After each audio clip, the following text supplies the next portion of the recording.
Karen, before we dive into our agenda, I just wanted to talk about what's going on in the county really quick, and okay. Just going to mention that we spent a good share of the day in Hilldale. They had flash floods there yesterday afternoon, and some fatalities. And that so far they've recovered nine bodies. They're still looking for one woman and 3 children.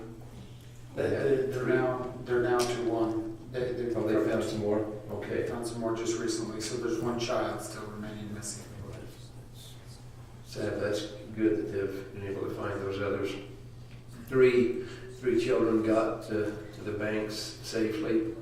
Also this afternoon we learned that there was a party of 7 in Zion National Park yesterday that didn't come out last night.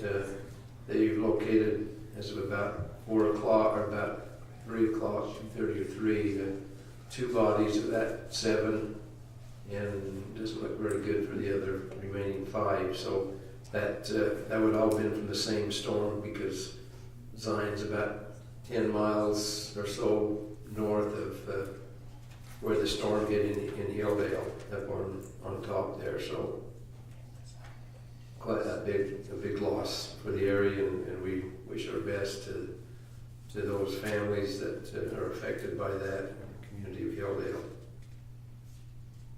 So we'll proceed with our agenda. Do you have anything else you want to add? Well, I just want to extend a thank you for all our police officers that showed up, and we had officers all there all night long, and it was really, as you were saying, we were out there earlier, and it was really kind of inspirational to me to see how many agencies responded from different counties, from different states. We have state agencies from Arizona, Utah, and I mean, the resources that immediately descended upon that town was just, it was really neat to see that many people willing just to step up and help out and put that through. So I want to thank all those individuals coming to our county and helping us out in a time of need.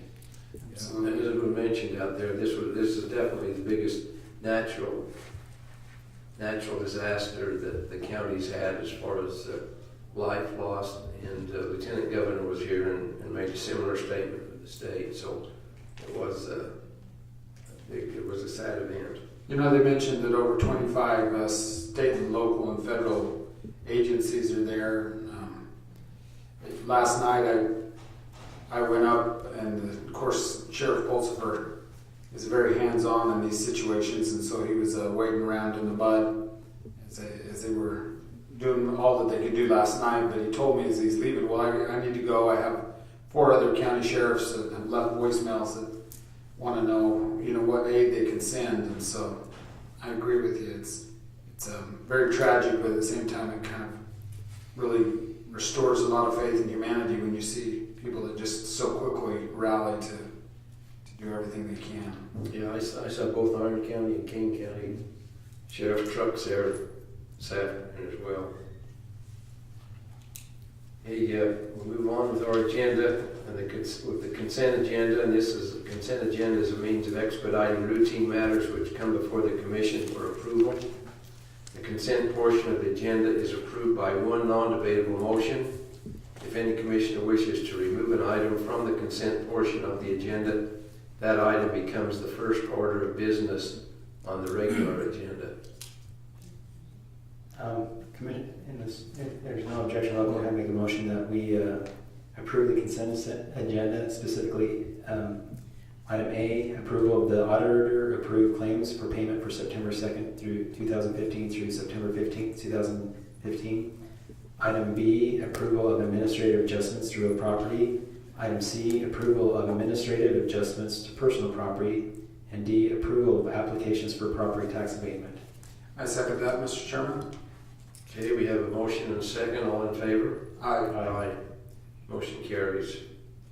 Okay, our regular items for consideration: Washington County Youth Crisis Service Center and Programs. Tammy Fullerton.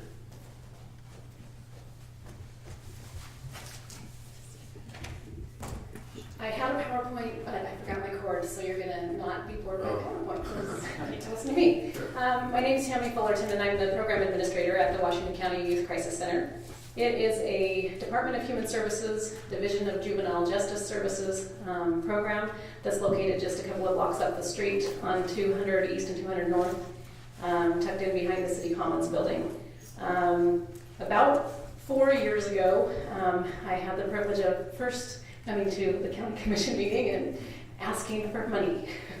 The state cut about $100,000 of our budget, which would mean that we'd no longer be able to operate 24 hours a day, 7 days a week.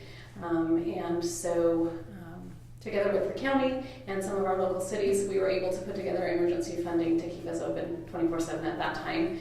And as things sometimes go, and I think Chairman Gardner actually said, I think we know how this is going to go.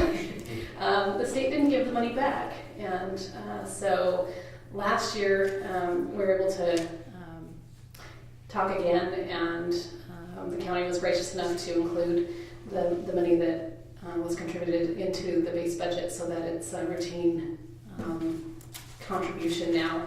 And actually, all of the other cities in Washington County that contributed did the same thing. So for me, it means I don't get to come to a lot of commission meetings or city council meetings and ask for money again, which is a relief. So this year I said, if you'd like to learn more about this facility or hear how things are going, I'd like to come and present, so here I am. We are a crisis center for adolescents. We serve youth generally age 10 through 17, and we provide the crisis backup for all of the youth serving agencies in the county. We collaborate with Division of Child and Family Services and provide shelter care for youth who are abused, neglected, abandoned, and have nowhere else to go. Most teenagers who are in those situations when they're first removed from their homes come to the facility. A lot of times with teenagers, especially when they have experienced trauma and kinds of things that sometimes are going on when DCFS has to get involved, they have behavioral problems and they have some risks that are not necessarily safely managed in a foster home. And so our facility allows us to get a really good picture of what their needs are and make sure that the first placement they're placed in after that initial removal is the best possible placement for them to be successful long term. We last year had 460 days of care for DCFS youth. So a considerable amount of time is spent by our young people in our facility. The average length of stay for those kids is about a week. We aim to really have it be short term. It's a crisis center, it's not a treatment center. So that's our longest length of stay by any stretch of the imagination.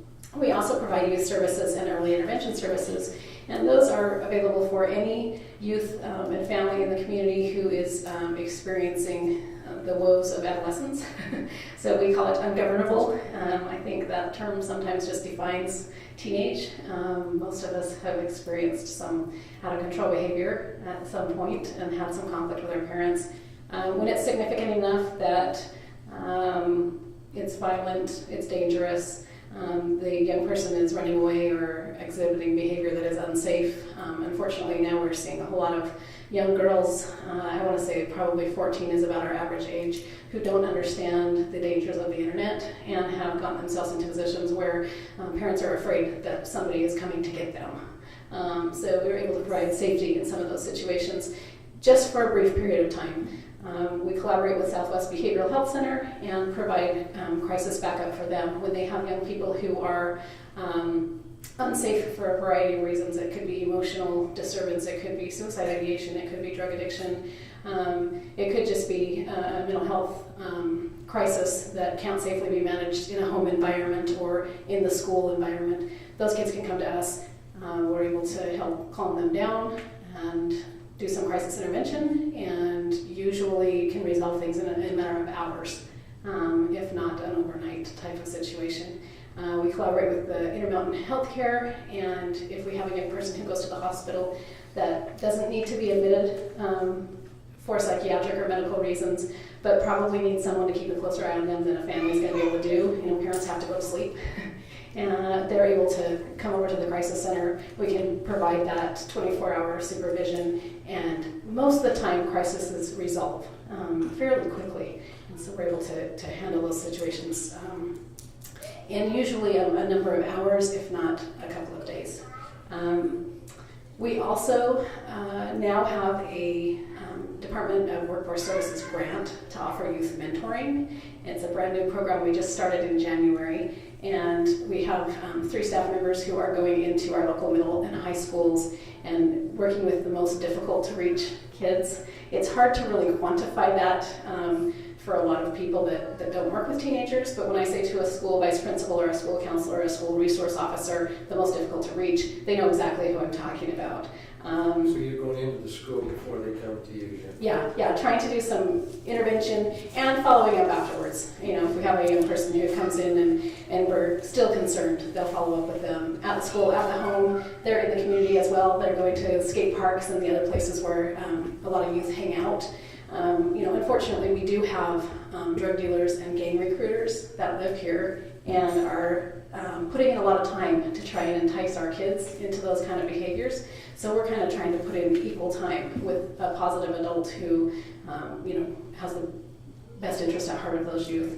And, you know, some people are just really charismatic, and youth are drawn to them. Kids that would never talk to me, would never come into my office, who wouldn't want to have a lot to do with me, are drawn to the guys that we have working in this mentoring positions. And we're really excited. We have a final report due for this first year in November, and I'm hopeful that our outcomes are going to really show the work we've done. Our goal is to increase our connection to school, increase our connection to the community, increase pro-social activities and involvement with pro-social people, improve grades, get them on track to graduate, decrease absences in school, and increase family connections and family functioning. So some exciting stuff, some fun stuff. We had an event over the summer where we did skills, learning, and music, and had kids come over to the facility, and there was a hip-hop dance track, an open mic, rapping or poetry or singing track, and then a music production track. At the end of that program, we had a recital, for the lack of a better word, and the kids that had participated performed for their family and friends. At the end of that, I had a mom come up to me in tears and say, "Thank you for giving me my son back. We're a long ways from stealing cars." You know, she had seen him dance and perform with a group, and those are the kind of things that you can't put a price tag on. And we're very grateful to the county for the support that we've received. And you know, it's an honor to work alongside with you to improve the outcomes for our youth. So. Well, we appreciate the work that you're doing up there. You mentioned the 14-year-old girl's age, basically with internet and so forth. Do you have a lot of that, or what's Increasing, and the stories are really concerning. I wouldn't say a lot. I mean, it's not a weekly occurrence, but it's probably a bi-monthly occurrence that we have someone in that kind of situation. And unfortunately, a lot of times, you know, we have people out there that are just so manipulative and able to really work on the psyche of a 14-year-old girl, and it's not all 14-year-old girls, but and we have girls come in that their parents didn't find out about what was going on until they, you know, came to them in tears saying that they had already shared pictures with this person they don't know over the internet, and once it's out there, you can't get it back. So it's concerning. You know, I think there is a lot of education going on for parents and for the kids. It's just one of those things it's hard to stay up in front of because really the kids are the ones that know how to operate all of these things. You know, their PowerPoint would have been all done and ready to go. So it's a tough job, but you know, I think a little bit at a time we can make it through. And at least we have some place for parents and kids to come when they are in that crisis.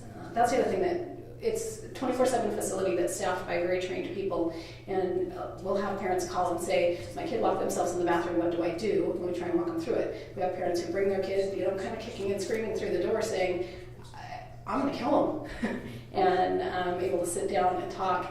And so many of the times it's just a misunderstanding or a perspective difference, because as adults we think we remember what it was like, but I think sometimes we don't really remember what it was like, and we expect something that our kids aren't able to give us. And all it takes is somebody to sit and listen and help the parties listen to each other. And I think it's a little different when we were, especially me, than it is now. So Yeah, things are changing every day. How many staff do you have? We do a number of functions, not just the facility. We have 15 full-time staff and about 30 part-time staff. Okay? thank you. Thank Very you. good. Thank you. As a parent of a 14-year-old girl, that just scared me to death. Wow, no. Sorry. Well, no, I'm going to go home and check her cell phone tonight. Good plan. Okay, item 2 is emergency service report from the sheriff, but the sheriff and all of his people are tied up out to Gildale, and so he asked to be excused today, and he'll catch us up in a couple of weeks. Okay, item 3, purchases, Mark Blanche. We have 3 today, Commissioners.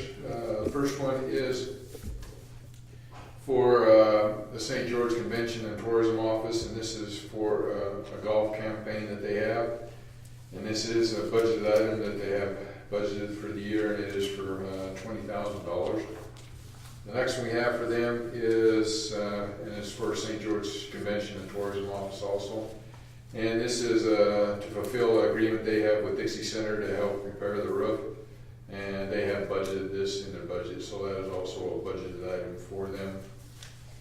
The last one we have is for the Sheriff's Office, and this is some equipment that they need for some body vision cameras. And this was not originally, I talked to Bart Bailey out there at the Sheriff's Office, and he said this is not specifically budgeted for 2015, but will be paid by cost savings in other areas. We put those all in the 740, which is the equipment purchase, so we can trace those instead of breaking it out to different places, so we can trace those assets for us and keep track of those in the county. And that one is for $36,710. Looks like this is for body cameras and Correct. and so forth, Yeah, to make those functional. right. And it matches up to stuff they've already had, so equipment that they already use. That is it today, Commissioner. Commissioners, we purchased 10 body cameras earlier as part of another equipment purchase, and so this will provide body cameras for all of our patrol officers. That's a good move. Well, I'll make a motion that we accept these purchase requests from the Convention and Tourism and Sheriff's Office. Second that motion? All in favor? Aye. Motion carries. Okay, item 4, consideration of early payoff of Series 2004B Library General Obligation Bonds. Kim?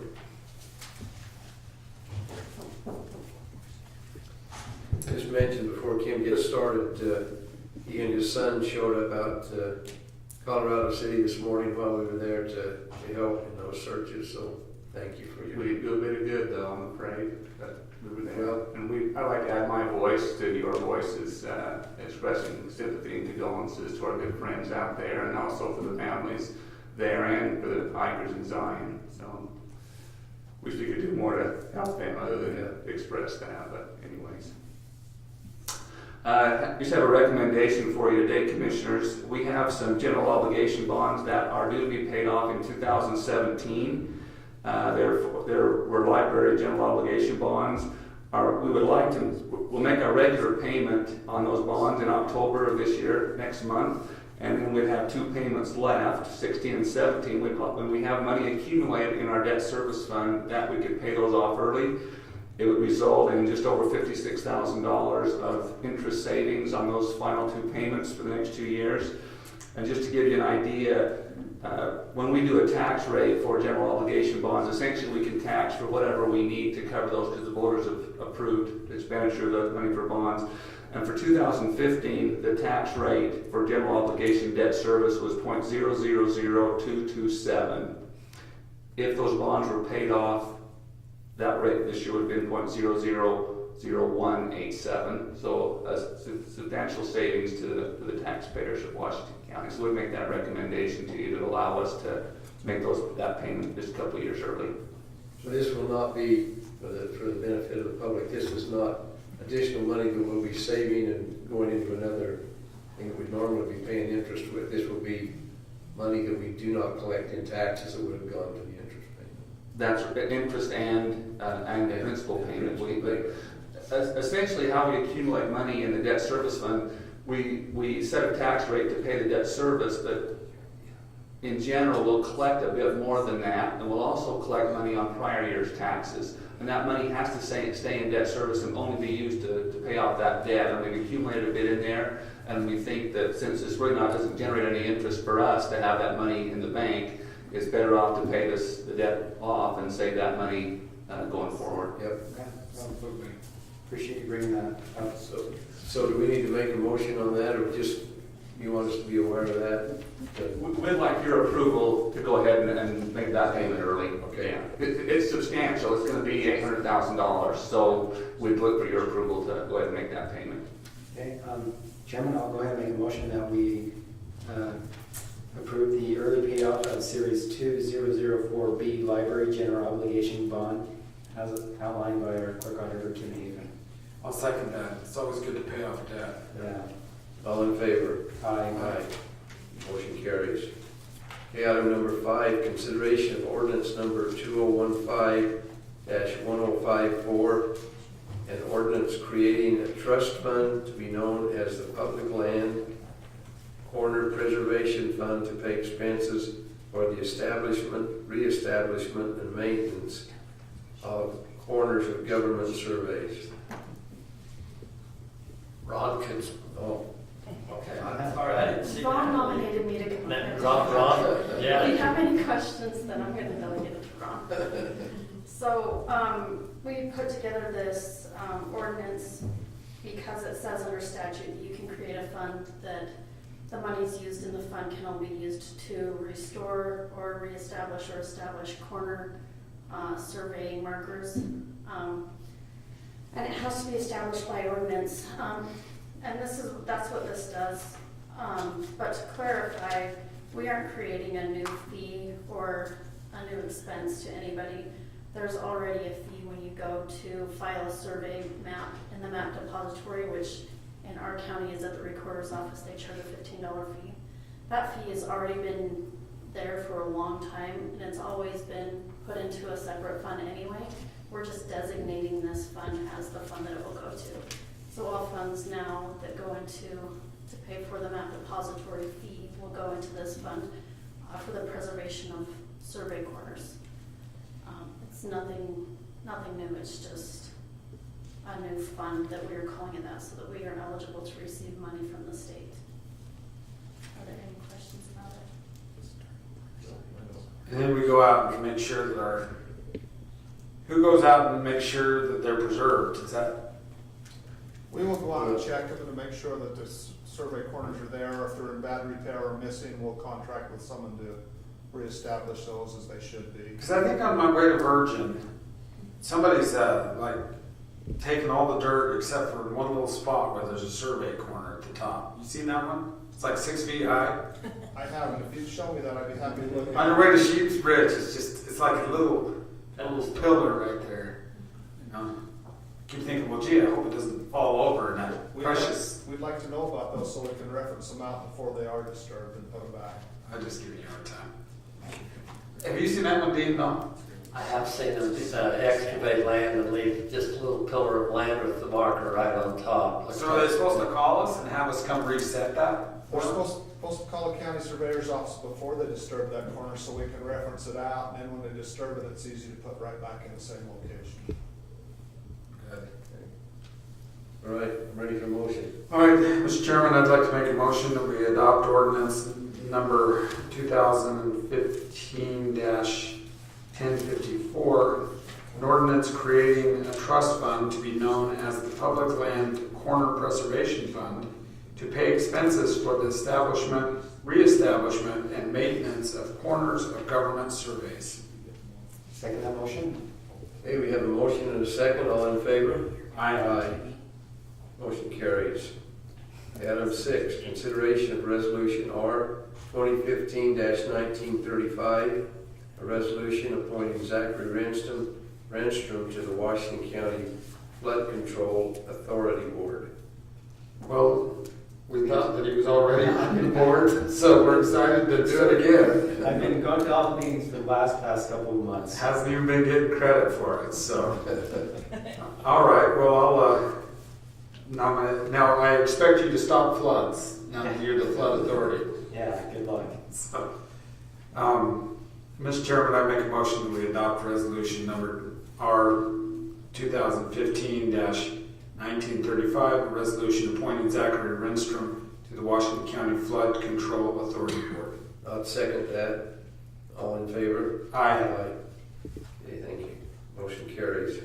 Item number 7, consideration of resolution R 2015-1936, a resolution ratifying agreement modifications between Washington County, Utah and USDA Forest Service to increase funding and add roads to the agreement schedule.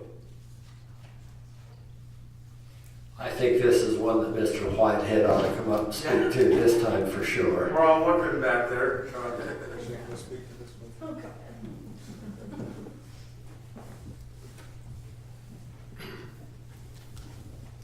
This is an additional part of the contract that we have with the Forest Service to do work in the forest for them to help them with road maintenance. And they found some additional money at the end of their calendar year or fiscal year, and so they put that into a fund and want us to do some additional work for them, so they had to amend that agreement to cover that. So that's all this is, just an amendment to a previous agreement.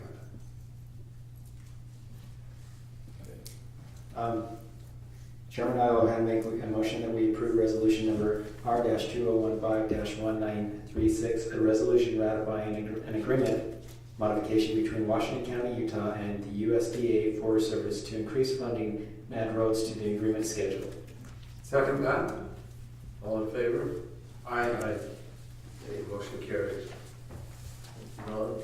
Okay, Commissioners report. Do you have anything additional that you want to? Is that everything you're ready? No, it's kind of a busy day. I was going to bring in, Wendy Sandberg brought in the report from the fair. Of course, we already talked a little bit about the fair, but it was very successful.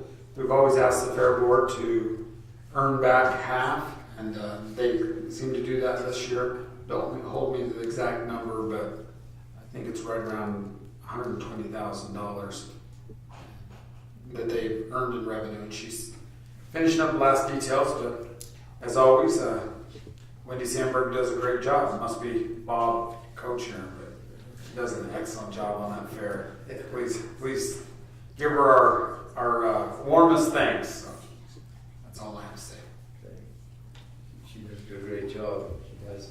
Okay, Scott, or Ron, you doing county development planning? No, I'm doing public works and road business. Oh, okay, that's the one I skipped right there. All right. Is that on purpose? Or is that- That's accidental. I just wanted to cover these two ordinances real quick. Jody and Natalie have done a good job of getting these on board for us, so they'll help us out tremendously with the Forest Service and the road agreement. We're trying to do more work in the forest to make the roads better for everybody to travel on. Help the Forest Service out that way. They've only got one crew that works in the area down here, and it's a rare occasion when they get down here to work, so we try and help with those roads to keep them open. And on the Corner Preservation Fund, the reason we had to get that in place is not only to put the fees in we get from the record surveys, but there's also been some money allocated from the state last legislature, and we're looking for some more, hopefully this legislature period, to get into that fund. We had to have this fund specifically created to put that money into, or they wouldn't count us as ready for the money. So this will help in that regards too, so we appreciate their help on that. Road business, we've finished with all of our chip sealing projects. We've got one little project with Town of Virgin. We're gonna help them out with some chip sealing up there unless the weather delays us. It's supposed to happen Thursday, so with that, we'll be through with the chipping for this year. It's getting a little late in the season and the wet weather's here, but the road crew's done a good job, chipped a lot of roads this year, and we're appreciative of all the hard work they've done and the public's good graces while we're out on the roads, working in front of them, trying to make the roads better. We appreciate their support. You know, it's a little inconvenience for them while we're working in front of them to try and keep the roads up. So we'll keep working on that as time goes on. The last thing is basically to do with what's happening today out in Hilldale and Zions. It was raining out there just a few minutes ago, and we still have a flash flood warning out until 7:45 tonight. So just to remind people that if you're outside, if you have to cross these streams, you make sure that there's not water coming at you or running across there before you cross. And if you're stopping to watch somewhere, make sure you're in an area that's literally, you know, a lot higher than you need to be safely to watch that flood, because these things happen fast and they come from behind you and other sides that you don't really know it's raining upstream from you. So I just encourage everybody to be careful out there and try and get through this without any more problems we've had. It's a sad day out there on the east side of the county, and they still have a flash flood warning out there. So that's all I have, unless you have any questions. Thank you. Thanks, Ron. Hey, Bob, ACP. Nope. Oh, Scott. I recall Scott before. Yeah, he didn't do that. He didn't come out. So just quickly, Planning Commission met on September 8th, and we reviewed a conditional use for Washington County Water Conservancy District to build a pump house upon Kolob. And it's located on lot 16 in the Whispering Pines subdivision.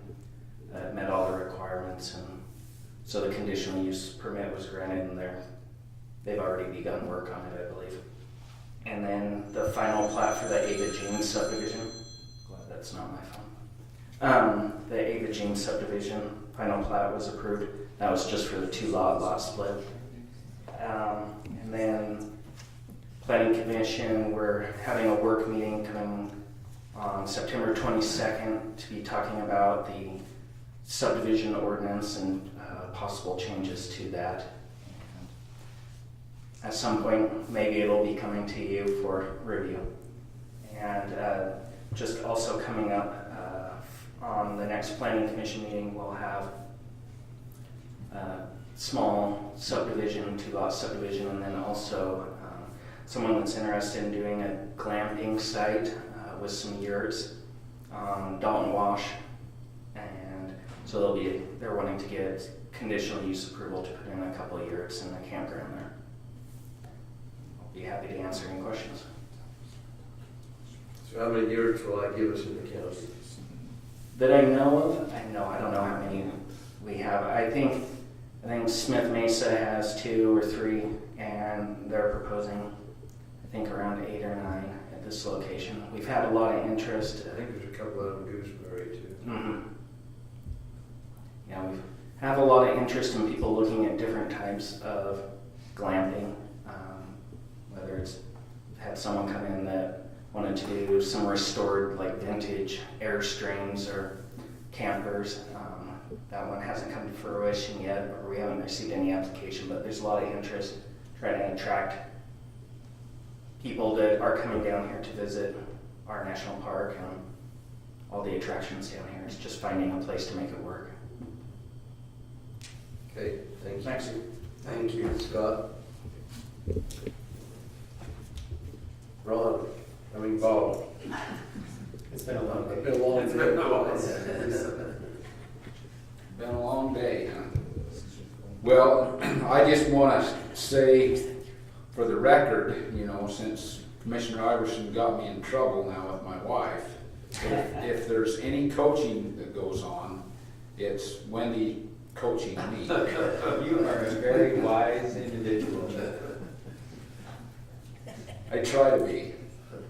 Keeps me out of trouble sometimes.